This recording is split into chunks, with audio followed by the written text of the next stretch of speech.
కాంగ్రెస్ నాయకుల దౌర్జన్యాలను నిరసిస్తూ జిల్లా మాజీ గ్రంథాలయ సంస్థ చైర్మన్ చంద్రగౌడ్ నర్సాపూర్ బీఆర్ఎస్ నాయకులు ప్రెస్ మీట్ నిర్వహించి మాట్లాడారు. సందర్భంగా వారు మాట్లాడుతూ భారీ వర్షాల నేపథ్యంలో ఖమ్మం జిల్లాలో బాధితులను పరామర్శించడానికి వెళ్లిన బీఆర్ఎస్ ఎమ్మెల్యేలు హరీష్ రావు ఇతర ఎమ్మెల్యేలను నాయకులను అడ్డుకొని రాళ్లు దాడి చేయడం అనేది హేయమైన పిరికిపందల చర్యగా భావిస్తూ భారీ వర్షాల వల్ల నష్టపోయిన బాధితులను ఆదుకోవడంలో కాంగ్రెస్ ప్రభుత్వం పూర్తిగా వైఫల్యం చెందిందని పేర్కొన్నారు. నర్సాపూర్ శాసనసభ్యులు సునీత లక్ష్మారెడ్డి గారికి ప్రోటోకాల్ పాటించకుండా అవమానించడం మరియు ఎలాంటి హోదా లేని వ్యక్తికి కాన్వాయ్ నిర్వహిస్తూ సైరన్ వేస్తూ వెళ్లడం, అధికారిక కార్యక్రమాల్లో పాల్గొనడం, ఆ కార్యక్రమాలకు స్థానిక శాసనసభ్యులు గారిని ఒక మహిళా ఎమ్మెల్యేని చూడకుండా వ్యక్తిగతంగా విమర్శించడం మానుకోవాలని, ప్రభుత్వ కార్యక్రమాల్లో కాంగ్రెస్ నాయకులు పాల్గొని ప్రోటోకాల్ గల ఎమ్మెల్యేలను గౌరవించకపోవడం, ఆహ్వానించకపోవడం ఇవన్నీ రాజ్యాంగ విరుద్ధమని ఈ చర్యలను ఖండిస్తూ నర్సాపూర్ నియోజకవర్గ స్థాయి నాయకులు తమ నిరసనను వ్యక్తం చేశారు. ఈ కార్యక్రమంలో నర్సాపూర్ మున్సిపల్ చైర్మన్ అశోక్ గౌడ్, మాజీ ఎంపీపీలు Harikrishna, Raju Naik, vice chairman Nayeemuddin, councillor Ramachandar, మండల పార్టీ అధ్యక్షుడు శేఖర్, పట్టణ అధ్యక్షుడు భిక్షపతి, శివంపేట్ మండల పార్టీ అధ్యక్షుడు రమణగౌడ్, కౌడిపల్లి మండల పార్టీ అధ్యక్షుడు రామాగౌడ్, మాజీ జెడ్పీటీసీ బబ్యా నాయక్, నాయకులు కార్యకర్తలు పాల్గొన్నారు. మాట్లాడడం జరిగింది. మీరు ఏదైతే మాటలు మాట్లాడిరో అసలు మీకు నిజంగా ఒక జ్ఞానము, నిజంగా మీకు ఒక తెలివి ఉంటే ఆ విధంగా మాట్లాడారు. 10 సంవత్సరాల కేసీఆర్ పాలనలో ఎంత అభివృద్ధి చెందిందో ప్రతి వాడికి తెలుసు. మొన్ననే జరిగిన ఎన్నికలలో నిన్ను ప్రజలు తిరస్కరించారు. రాజిరెడ్డి గారు, నువ్వు ప్రజలు తిరస్కరించినా కూడా నువ్వు చేస్తున్న పోకడాలను చూసి కూడా ప్రజలు నిన్ను విసిగించుకుంటారు. నువ్వు ఉత్తాస్ కానివి, నువ్వు ఒక ఎంపీటీసీ కావు, ఒక సర్పంచ్ కావు, ఒక ఎమ్మెల్యే కావు, ఏది లేనివనివే నువ్వు ఆ విధంగా మాట్లాడుతున్నావు. నీకు అసలు నిజంగా కూడా నైతికత ఉందా? మాట్లాడే నైతికత కూడా నీకు లేదు. నువ్వు నిజంగా ఒకవేళ ఏదైనా పదవి పొందిన తర్వాత మాట్లాడితే దానికి అర్థం ఉంది. నిన్ను ప్రజలు తిరస్కరించారు. నువ్వు ఓటమి పొందినవు. ఓటమి పొందిన వ్యక్తివి వాహనాలు వేసుకొని కుయ్యాన్ని కూడా తిరుగుతున్నవే. అసలు నీకు ఉన్నదా? అసలు జ్ఞానోదయం ఉందా నీకు? ఇప్పటికైనా చెప్తున్నాం, జాగ్రత్త. నువ్వు ఏదైతే మా సునీతారెడ్డి మీద ఆరోపణలు చేస్తున్నావో ఆరోపణలను ఖండిస్తున్నాం మేము. మన సీఎం రిలీఫ్ ఫండ్ ఎవరు ఇవ్వాలి? స్థానిక ఎమ్మెల్యే కాబట్టి ఇస్తుంది. నువ్వేమో ఉత్తపోసిగా నీకేమో పదవి ఉందని చెప్పి నువ్వు మాట్లాడుతున్నావు. ఎమ్మెల్యే బరాబరి నర్సాపూర్ శాసనసభ్యురాలు ప్రతి అభివృద్ధి పనిలో పాల్గొంటుంది. ప్రతి అభివృద్ధి పని కూడా అన్ని చెక్కులు కూడా ఆమెనే ఇవ్వాలి. నిజంగా నువ్వు ఏదైనా పదవి ఉంటే మాట్లాడు. నీకు ఏ పదవి లేని నువ్వేమిటి? నువ్వు సర్పంచ్వా, ఎంపీటీసీవా, జెడ్పీటీసీవా?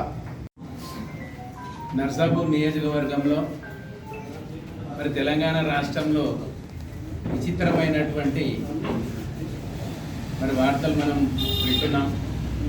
మరి రాజకీయాలు వివేకవంతులు మరి బాగా ఆలోచన చేసి రాజకీయాలు చేస్తారు, ప్రజలకు ఉపయోగపడతారు అనుకున్నాం. కానీ మరి ఇక్కడ ఉన్నటువంటి నర్సాపూర్ సోకాల్డ్ ఇన్ఛార్జ్ రాజిరెడ్డి గారు కానీ మరి డీసీసీ చైర్మన్ అని చెప్పుకుంటూ నర్సాపూర్లోనే రోజు ఒక ప్రెస్ మీట్ పెడుతున్నటువంటి అంజనేయులు గౌడ్ గారు కానీ మరి ఎంతసేపు మరి గెలిచినటువంటి మా నాయకురాలు తెలంగాణ ఉద్యమకారుడైనటువంటి మా కేసీఆర్ గారి ప్రభుత్వంలో చేరి మరి ఇక్కడ సేవలు చేసి మరి ప్రజా మన్ననలతోని మీ పైన గెలిచి మరి ఆమె నాయకత్వంలో నర్సాపూర్ నియోజకవర్గం అభివృద్ధి పదంలో పోవాలని అందరం కష్టపడేటువంటి పరిస్థితులు ఉన్నాయి.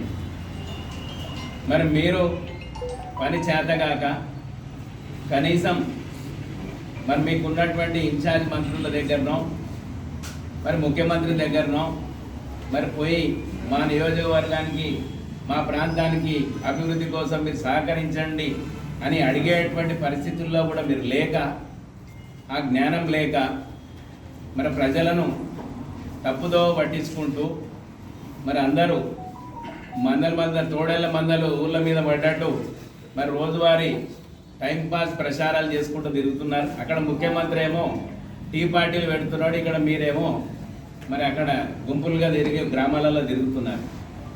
మరి ఇక్కడ మా నాయకురాలు మరి మా గత ప్రభుత్వంలో ఉన్న మా ముఖ్యమంత్రి గారు గౌరవ కేసీఆర్ గారు నర్సాపూర్ నియోజకవర్గానికి మరి అభివృద్ధి నిధులు అన్ని నియోజకవర్గాలకు భిన్నంగా ఎక్కువ నిధులు ఇచ్చి ఇక్కడ ఒక మున్సిపాలిటీని ఈ ప్రాంతాన్ని అభివృద్ధి చేయాలని చెప్పేసి నియోజకవర్గానికి నిధులు ఇవ్వడం జరిగింది. మరి అది చూసి ఓర్వలేనటువంటి పక్క నియోజకవర్గంలో ఉన్నటువంటి ఇప్పుడు ఉన్నటువంటి ఎమ్మెల్యేలందరూ కూడా మన ప్రాంతంలో ఉన్నటువంటి రోడ్లన్నీ కూడా క్యాన్సిల్ చేయించడం జరిగింది. మరి మిత్రులకు, మీడియా మిత్రులకు, అదేవిధంగా మా పార్టీ నాయకులందరికీ ప్రతి ఒక్కరికి పేరు పేరున నమస్కారాలు. ఏదైతే నిన్న అధికార పార్టీకి సంబంధించినటువంటి వ్యక్తులు మరి ప్రెస్ మీట్ ఇవ్వడం జరిగింది, వ్యక్తిగతమైనటువంటి దూషణకు పాల్పడుతూ ఉన్నారు. అది మంచిది కాదు, మంచి సంస్కృతి కాదని చెప్పేసి ఈ సందర్భంగా నేను హెచ్చరిస్తూ ఉన్నా. ఎందుకంటే వ్యక్తిగతంగా నువ్వు ద్రోహివి అని అంటా ఉన్నారు. అట్లంటే రేవంత్ రెడ్డి ఏ పార్టీలు ఉండే, ఇలా జూపల్లి కృష్ణారావు ఏ పార్టీలు ఉండే, పొంగిలేటి శ్రీనివాసరెడ్డి ఏ పార్టీలు ఉండే, ఏ పార్టీలకి వెళ్ళి ఏ పార్టీలు వచ్చి వాళ్ళు అయ్యారు, మంత్రులు అయ్యారు, ఈయన ముఖ్యమంత్రి అయ్యిండు. అట్లా అనుకుంటే మొట్టమొదటి ద్రోహి మీ ముఖ్యమంత్రి రేవంత్ రెడ్డి అని చెప్పి సందర్భంగా నేను తెలియజేస్తాను. మరిన్ని అప్డేట్స్ కోసం మా ఛానల్ని సబ్స్క్రైబ్ చేయండి.